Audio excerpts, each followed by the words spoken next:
Hello and welcome to this week's edition of Newsgram. Starting in February of 1994 and running all the way through September of 2011, Don't Ask, Don't Tell was the official U.S. policy regarding non-heterosexual people in military service.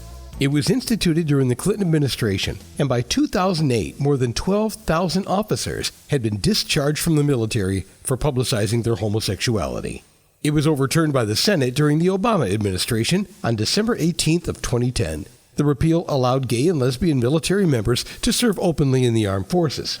But this is not a history lesson on gay rights in the U.S. government. We just don't have the kind of time for all of that. But a little background is necessary, because today we're going to focus on John Boushka's new book about several important issues, including what discrimination is really all about, what the debate regarding family values is really all about, why equal rights for gays is important for everybody, and how the don't tell mentality interferes with political and social debates in many areas.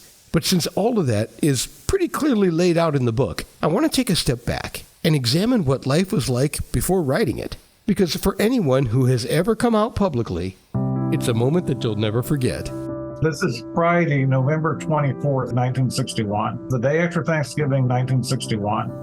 The day after Thanksgiving, John Boushka walked into the dean's office while he was away at college and admitted that he was having feelings for men. There had been no sexual experience before that, but the feelings were there. So the dean called his parents. The call from what my father said came in around 8 in the evening. The dean identified himself and said they needed to come back to Williamsburg to talk to me, him and my mother. And so it would have been a very stressful thing for a couple to wonder why a dean wanted to talk to their child. Can you imagine what that would have been like?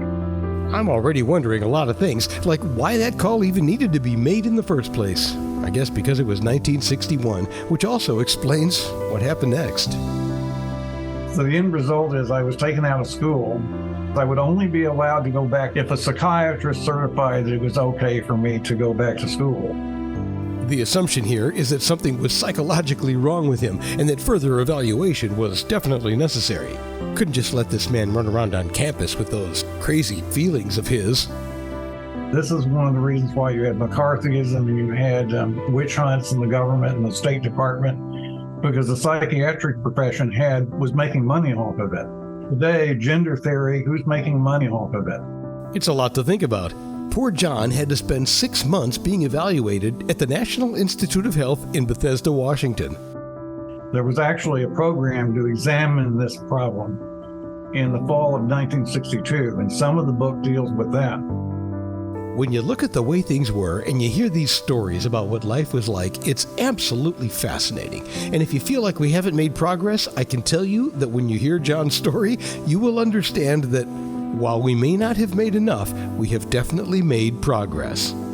He talks about joining the military in the late 60s, and while Don't Ask, Don't Tell may not have been the official policy, it was definitely a thing. He also spent time in Dallas in the 80s. Not the best place to ride out the AIDS scare.